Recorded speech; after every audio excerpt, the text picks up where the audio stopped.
As of July 13th, there were 11 wildfires burning across the state of Utah, and as of noon on the 13th, they had consumed 93,583 acres of wildland, watershed, farm, and homeland, and just around 200 dwellings of some kind or another. Every year, we pay close attention to the fires as they happen, but after the news cycle passes, we tend to forget about it. Unless, of course, we live in one of those dwellings or rely on that watershed. Hi, I'm Chad Booth. Today on the county seat, we're going to dissect last year's big fire and see what life was like a year after Brian hit. To understand that, we need to follow a chronology of what happened that fateful day. Brian Head Marshal's Office Dispatch, this is Lainey. Hey, this is George Hardelmeyer. I'm at Georgia Ski Shop in Brian Head. I am now driving my shuttle van up Parowan Canyon, right below the S-turn. There is a cabin, and the cabin owner has a fire going. He's burning off shrub around his cabin. The fire is massive. Okay. I think a Brian Head officer needs to go to this cabin immediately and talk to this landowner before he burns down Brian Head. Oh my goodness, that was a fascinating fire. It did begin with a fellow that was doing, we like to say, the right thing at the wrong time on his private property north of Brian Head town, downslope from the town. He was trying to get rid of fuels, but he was burning at a wrong time. The first few days of that fire, the first couple of days particularly, it was a huge threat to Brian Head town. And the response to that fire was outstanding locally to protect Brian Head.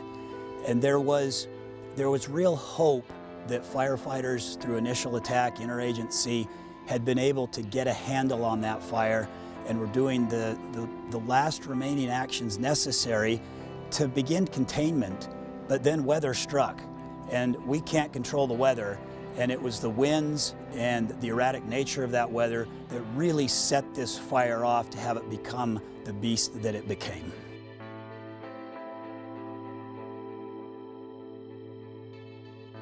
Once that fire took off and it was wind-driven and made the runs that it did at the elevation it did, early in the season, when there was still snow on the ground, firefighters in that part of the state have told me they've never seen fire behavior like that at that elevation. It made runs unlike has ever been seen before in southern Utah. With winds that were as strong, as extreme as these were on the Brian Head fire those first number of days, there's often not a lot, frankly, that can be done in terms of fighting a wildfire. You sometimes have to step back and allow it to do its thing and keep people safe. Aviation resources, retardant, water drop from the air, that doesn't stop a fire. That doesn't put a fire out. What we hope it does is it slows it down, maybe brings it out of the treetops and allows firefighters on the ground to be able to engage it. And it's firefighters that ultimately can put that fire out.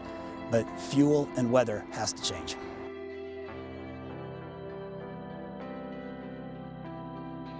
Fires are getting larger, they're getting more destructive, they're becoming more costly and more dangerous. There are more people out on the ground in all sorts of locations where it can be more difficult to access a fire in initial attack and get it stopped while it's small.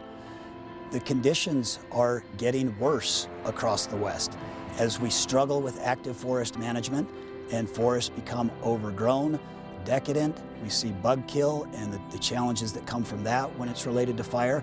So fires definitely are getting worse, but we are having more of them. In regards to these larger fires that we've been having these last couple of years, the Brian Head fire, now the Dollar Ridge fire, we cannot become complacent in Utah and accepting of simply having bigger and worse and more destructive fires. We are losing dozens of homes, and that's not acceptable. We know how to get ahead of this issue. It takes a ton of commitment and it will take money, but we're going to spend that money on suppression if we don't spend it on the mitigation and preparedness work. We have to keep working hard at this. We cannot become accepting of these types of damaging and dangerous fires. Now, while Dollar Ridge is the most destructive fire in recent history, Brian Head is still the larger fire. We will be right back with a look at how policy can affect the way we battle fire on the county seat. The Utah Farm Bureau began as a collection of farmers supporting each other to raise the food we enjoy. Today, Farm Bureau membership encompasses everyone, whether ranchers, growers, or just everyday folks like you and me. Members enjoy discounts on items like vehicles and ATVs, or insurance that's very affordable. You don't have to be a farmer to join, and dues are small, but together we make a big difference in keeping our food supply local and abundant. Join Utah Farm Bureau.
Antelope Island State Park. Think of it as a treasure island because of the unique activities and treasured experiences you'll enjoy there. The 25th annual Antelope by Moonlight Bike Ride is coming to Antelope Island State Park Friday, July 27th at White Rock Bay. Tailgate party begins at 7:30 p.m. Bike ride begins at 10 p.m. under a full moon. Register now by going to antelopebymoonlight.com. Discover nature, buffalo, historic Gar Ranch, and more at Antelope Island State Park. Visit plaindavis.com/antelope today.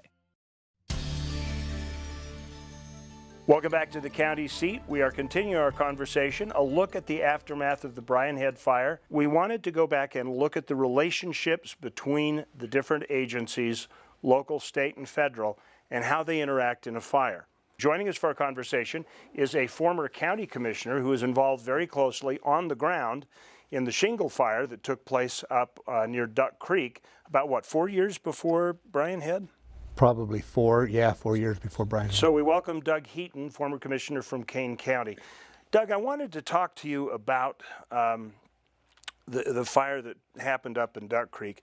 You had county crews on hand when that was, just 100 or 200 acres, very early on? Less than that, actually. It got started and we were at 10 or 15 acres and we knew the fire was going on.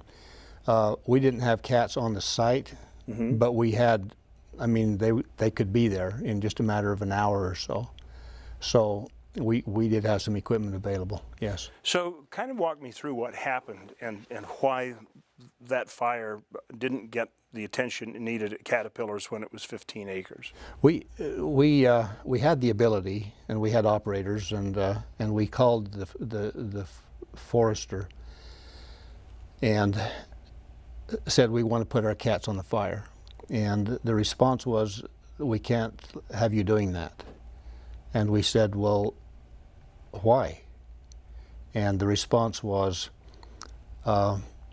your operators and your equipment are not approved on the federal approved equipment list. Let's talk through that scenario. Did you finally put those cats on that fire? No.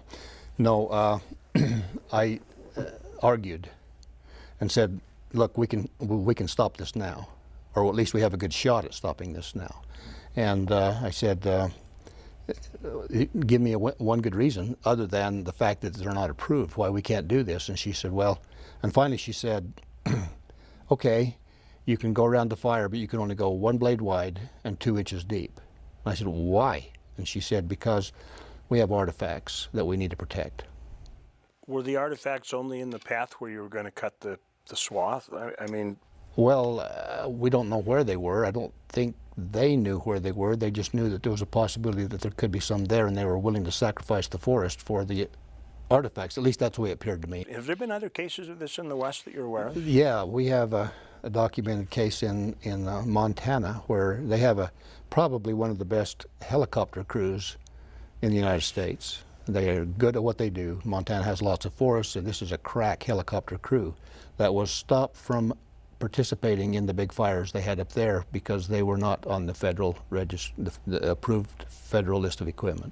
How does the federal government rationalize that decision? What do they say in response to saying, well, they're not federally registered. And you say, yeah, well, they're obviously experienced. They know what they're doing. It's a state crew. It's a state crew. Yeah. So what is their response? It's kind of like bureaucratic rule overrules common sense, in my mind. It's the only way I could look at it. They obviously had the ability. Part of the problem, I think, and this is just me speaking, but I think part of the problem is the public lands, the forest in particular, has become a huge maintenance backlog to the Forest Service. And so you've got a number of dynamics going on here, and I'm going to get in trouble probably for even saying this. You've got forests that are choked and overgrown by a massive amount of just tree numbers on land that will probably support 70 trees per acre healthy, and now you got 700. Every tree drinks a bunch of water, and so what we end up with is the springs dry up, and then as soon as there just isn't enough water, then the trees begin to die. They can no longer combat against the beetle, and then we have these standing dead forests. It's a problem. If you have a big enough fire, that goes away, right? Well, that's true, and I think it's interesting that both the shingle fire and the brine head fire are taking place on the same terrain, on the same piece of property, in the same forest. If you want to stop this thing from happening again, we're doing all the things wrong that we ought to be doing, unless fire is an industry that we need to protect. The ultimate solution would be to keep the forest healthy before the thing burns. Look, we can keep these forests young and vibrant forever by simply by simply treating it like a garden rather than a museum. We can keep from burning up millions of animals in these forests, and quite frankly, you know, that's a topic that we don't very often hear about, is the however many thousand million animals that get burned up in these larger fires. You think about all the animals that live on an acre of land. There are a lot. If you go sit down in the forest and watch, of course there are a few deer, a few elk, a few of the larger animals. There are dozens of the smaller ones and the birds, and no, they do not escape. They get burned up. You create an environment in the forest for the animals and for the trees themselves that are optimum by weeding the garden. So there would be somebody who might argue that, well, if you manage the forests and you make commercial operations viable so that you can harvest, so that the Forest Service can even have a ghost chance of being able to afford to do this, and letting, you know, the commercial enterprise run some of this, well, there'll be people who say, well, you can't let them do that. You can't do selective thinning because you'll chase away the owls and you will destroy habitat for deer and elk, and so... That's nonsense. It simply isn't true. The animal is these animals are so adaptable. When I used to work in the forest, I remember one day we were cutting aspen for... You were making money harvesting aspen. I was cutting an aspen tree, and I cut it down and I was working it, and while I was cutting the tree down, they were on the tree that I had just fallen, and the deer came out, there were two of them, eating the leaves off the tree while my chainsaw was running, and I was within less than 100 feet. The birds, the deer, the sheep, the different animals in the forest are not particularly affected by human presence. Are we destroying their habitat if we're selectively harvesting? Actually, just the opposite is true, particularly for the big animals. If you open it up, a deer needs somewhere to run, and they don't run well in thickets, okay? If you go down, for example, on the Kaibab National Forest, that forest was harvested from about roughly 1950 till the 90s. That is some of the most beautiful forest, well, it was, and now it's becoming all overgrown again, and now we have a lot of density problem. But there were better trees on the Kaibab National Forest when the logging companies were expelled than there were when they began. I cut a tree one time there. I was a forester, and this tree, a pretty good sized tree, and I was feeling a little pensive that day. I cut the tree down and I thought, I wonder how long it took to grow that. And I got looking, and for about the first 30 or 40 years, the growth rings were so close that I could hardly distinguish them. And then all of a sudden, they jump out to like a ½ inch wide. And I'm going, whoa, I wonder if we got a lot more rain in all those years. And then I looked over and there was a big stump there about 10 feet from this tree. And you could tell the year that the big tree was cut. Because then, now the little tree all of a sudden has the ability to become a big tree.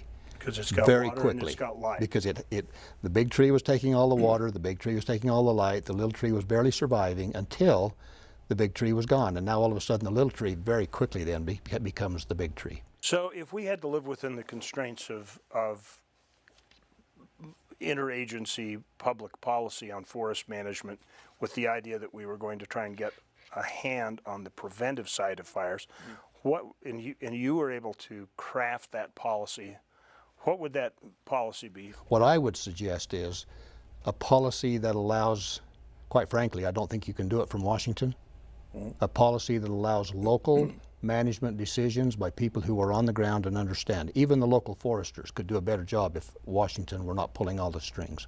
And do you think that at a state level the forests could be managed to a point where even the cost of fire suppression could become manageable if it didn't rely on? You know, that's a fascinating question. Right now, for every dollar that we spend managing, we can save $15 in suppression. And 5,000? 500, I think, or 500 something in like that. So it's a pretty big number.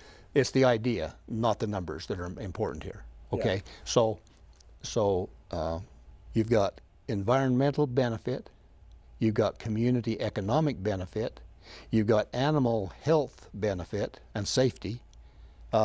Show me a loser. Well, we forgot watershed. Watershed.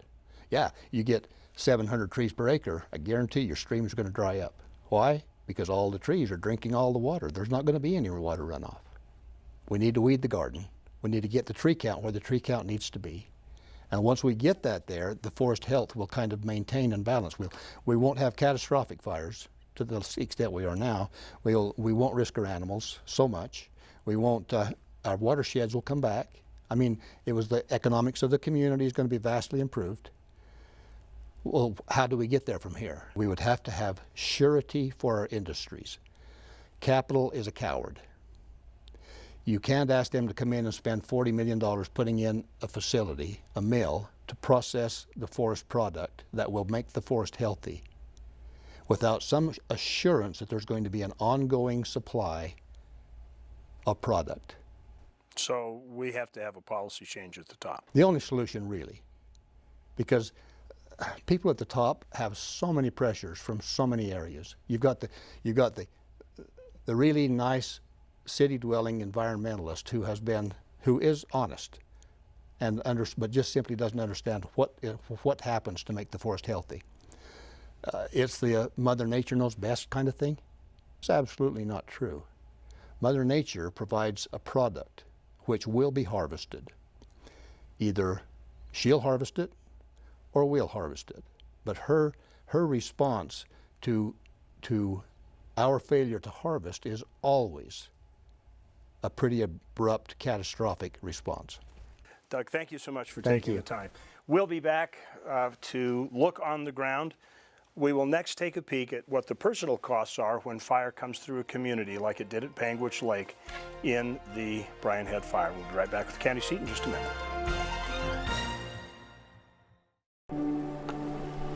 All local products have a story of magical places, real people, and delicious recipes spanning generations.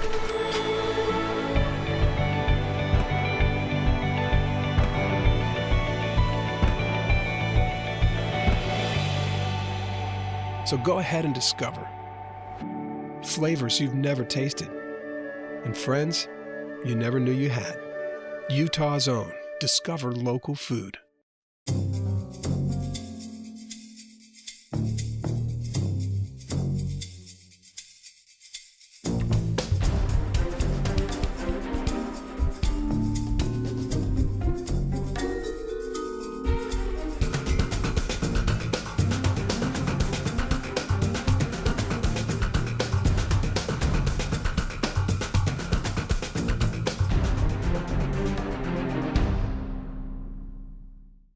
149 million years in the making, dinosaurs once roamed this land. Now they're found at the Dinosaur National Monument. Let's take you beyond the bones. We call it Dinosaur Land. You'll find it offers adventures and sights not seen anywhere else in the world. Come to Dinosaur Land, Vernal, Utah. You'll want to stay forever. The dinosaurs did. Look south to adventure. Look south to beauty. Look south to San Juan County. Out here, the road goes on forever, and what you'll find will change how you see the world. Climb on your OHV and discover forgotten landscapes and vistas that challenge the imagination. From Blanding and Monticello to the cliff faces of Monument Valley, we're open and ready for you to explore. San Juan County, Utah's Canyon Country. Welcome back to the county seat. For most of us, life after a wildfire takes only a little adjusting. Perhaps the scenery will change on one of our favorite rides. That is not the case when the thing that burns is your home. This fire changed a lot of people's life permanently. It's hard to imagine when you're told over the phone and you're miles away that your place burned down. Luckily we had time to move the ATVs and things to the meadow, but you know, I mean, you don't have time. This public grounds, it belongs to everybody, but myself and the people that live here, our DNA's here, and this will never be the same in our lifetime. When this fire went through our watershed, and you can see these big trees that is burning around us, the fire will burn down, and it actually starts to burn the roots of the trees. It'll burn them right out. And so when the fire's done, you've got this hole down the ground, this big empty hollow hole. Well, when it floods, the water will go down in them holes, then they're able to get into our water system, and it's not filtered like it normally is. It doesn't sink down through the ground, it just runs into our springs. And all the feces, whether it's livestock or whether it's squirrels or elk or deer or whatever, they all carry E. coli. So that E. coli is dumped right into our water system, and that's why we started getting positive tests for E. coli. And they are up here constantly testing these springs. These are some of the springs that tested positive for E. coli last year. We expect that to be the case this year as soon as we start getting rains, which you can see is sprinkling right now, and it's going to flood. The battle now is fighting the rains, the monsoon weather. When the fire came through, it burnt everything that was slowing down the water. Because last year the monsoons, almost, you know, water was almost in the house.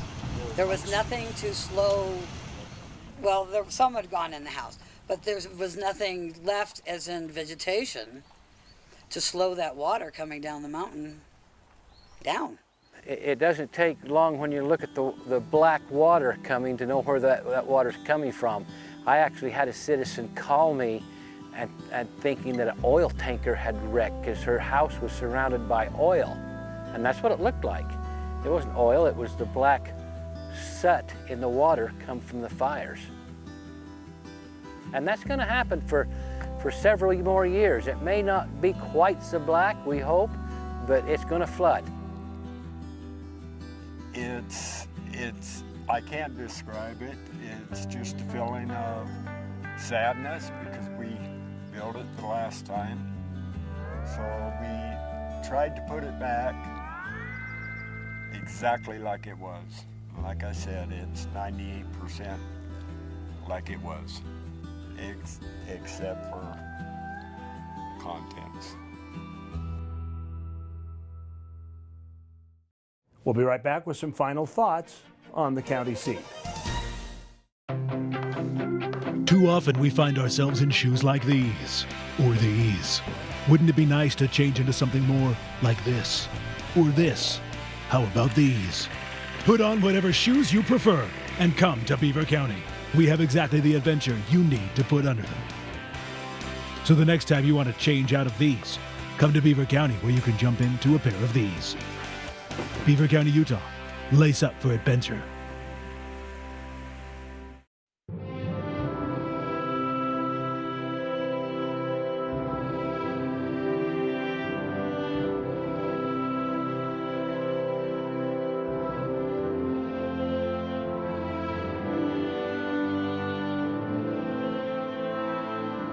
In a place that is beyond words, there is nothing to be said, except take your time in Bryce Canyon country. There's a little place on a Utah map where I was raised, where my heart's at, where the sagebrush grows wild and high, and the stars come out at night. Oh, there ain't nothing like being raised in the basin with a Ute reservation, skiing starvation, that Duchesne County life. For 7 years, Utah's Community Voice has been the county seat, a program that looks beyond politics to spotlight the issues and stories that really matter to you and your community. Now you can help set Utah's agenda for the future by joining the conversation. Become a county seat sponsor and help support those conversations that are critical to the future of state government. Contact us at 801-947-8888 to make your contribution to help the voice of Utah be heard like never before. Welcome back to the county seat. What is the one takeaway you've had of our program today? The one thing that has become clear to me is that every story within the show was directly affected by priorities in the wrong place when disaster struck. In the shingle fire discussion, possible artifacts that may or may not have been there were a higher priority than the forest itself. Preserving all the trees on the Dixie was a higher priority than forest health or watershed protection, as we learned at the Panguitch Springs. Finally, as people are sadly learning today at Dollar Ridge, by letting the woods surround your house to give you the feel of being lost in the woods, the thing that you're more likely to lose is your home. Simply put, we need to reprioritize the way we look at forests and forest health for the sake of the animals, for water, for air, and for us. We have to remember, man is part of the ecosystem and has been for thousands of years. We should stop pretending that we are not. It is clear with both these fires, planning and prescriptive measures would have eliminated the ugly consequence of huge catastrophic fire and long-term pollution of resources. Forests can and should live in their prime, and we can be part of it and help the world and the forest communities and be profitable in the process. That's my 2 cents for today. Follow us on social media. Give us your 2 cents worth in the comments, and we will see you next week on the County Seat.